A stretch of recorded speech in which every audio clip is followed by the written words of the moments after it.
Pantry, and today I'm going to bring you a short little video doing a review, bread review, and I'm going to give you some insight of what my family thought as well.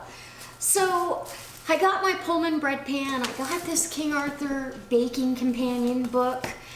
Thank you, Heather. I love this book. I dove into this a couple of times until I just fell asleep. So it's a good night read. I made 3 days ago, I made the honey maple whole wheat bread. And this bread, or actually it's a honey maple oat and wheat bread, and it's delicious. I did share the small loaf with my neighbor, and we've been working on this loaf, and we've had sandwiches and toast, and it makes a big loaf. So for just Michael and I, it doesn't make a whole lot of sense to make more than one loaf at a time, even though I have 2 Pullman pans. So what I'm noting is it still feels a little soft, but it's starting to firm up. And I'm really looking for the perfect loaf that I can use almost all week long. And so when I cut the slice now, the crumb is still beautiful, but it's really firm. So it's either good for toast, or you can cut this up and make bread pudding. But at 2 days, this bread was still very fresh.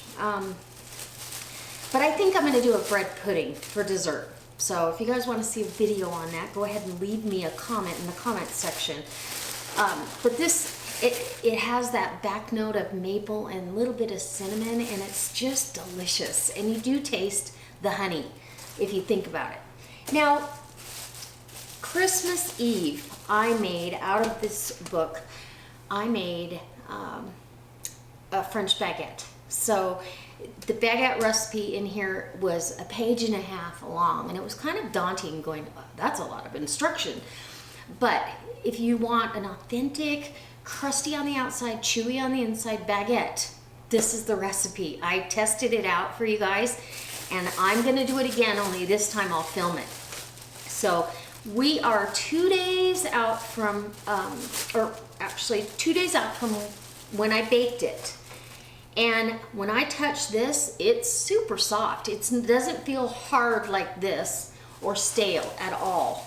I'm really kind of surprised because the store-bought baguette, and these were slices that I sliced up for our party, store-bought baguette would be hard. Now these slices have dried out a little bit, but they're still not as hard as the 3-day-old bread. And you pop them in the microwave for 10 seconds and they're so good.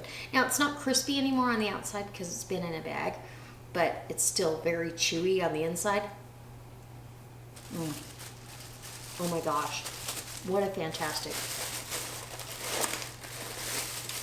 recipe. And I think what makes it so fantastic is you have to make, and I can't always remember what they call it. You make a starter. So there's a starter to this that has to ferment for, okay, here's the baguette recipe on page 239. And I'll leave a link to this book down below. But it's the baguette recipe, and they call it a poolish starter. So when I saw it, and you'll see when I do the video, when I saw it, I thought, there's no way that's correct.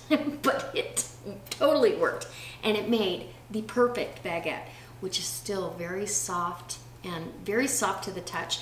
Now, this morning I took, that's my oven beeping for its new item. This morning I made a big sandwich, almost like a hoagie roll on it for my husband to take in his backpack camping. And the nice thing is this will hold it up. It won't get all smashed and awful. So this will be sandwich number 2. Honestly, slice that in half, or we can toast it off and make garlic bread, which is probably what's going to happen tonight. So I just wanted to give you guys a heads up how fresh this bread actually stays. And this baguette recipe made 3 pretty good sized baguettes. Of course, they weren't the big French ones. My oven won't fit that, but they made a good 13-inch, and I think the recipe, because this whole page almost, and this whole page is the recipe for this baguette.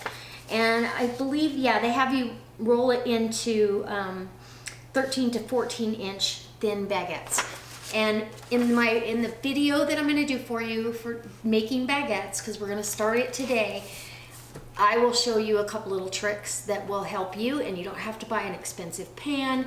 You can totally do this at home. So that being said, guys, I hope you enjoyed this. I hope that if you had questions like I did, how long is this bread really going to stay fresh? Here's a hint. You could freeze half the loaf if you're 1 or 2 people, or like I'm doing. I'm gonna make bread pudding, or you could make croutons. You could make stuffing mix. I mean, there's all kinds of things to keep your 30-cent loaf of bread stretching even farther. So stretch that dollar, guys. I'm making my own bread from now on. There's no reason why not. It's fun, it's delicious. I control the ingredients. And okay, nutritional facts. I did want to go over that. For the Vermont oatmeal maple honey bread, it had 2 grams of dietary fiber, 4 cholesterol, 69 sodium, and that's if you follow their recipe exactly. 105 calories per slice, which wasn't bad on the calories, 3 grams of protein, 2 grams of fat. What I found interesting on the baguette, when I read the breakdown for the nutritional value, 76 calories, and that's for 2 1-inch slices. So you're figuring a baguette is not that big. So 2 1-inch slices, which equals a slice of bread. 2 grams of protein, 16 grams of complex carbohydrates, 16 grams of dietary fiber. Now that just shocks me. I'm like, how does that happen? 214 grams or milligrams of sodium. So it's a little higher in sodium, and I'm not sure why. Because how much salt do you put in here? I forgot. 2 teaspoons of salt. But anyways, 1 gram of calcium, 1 gram of iron, and then you've got some potassium in there. So I was blown away by the amount of fiber that's in the baguette. You never know. It's great to read labels, and this is all broke down for you in all the recipes. So guys, go check the links below. If you're not a subscriber, I hope you'll subscribe to my channel and spread the knowledge and share my videos if you find them interesting. Give me a thumbs up. And in the About section down below, I'll have a link to this book. I'll also have a link to the Pullman Pan that makes the square loaves sandwich bread. And down below that, or maybe above it, I'll have a link to Zaycon Fresh, where you can go sign up for free, and they don't spam you, but they'll notify you when they have an event in your area, if they come to your area, and where you can get deep discounts on bulk meats. And their chicken is no antibiotics, no hormones. They sell you grass-fed ground beef that's at a huge discount from the grocery store.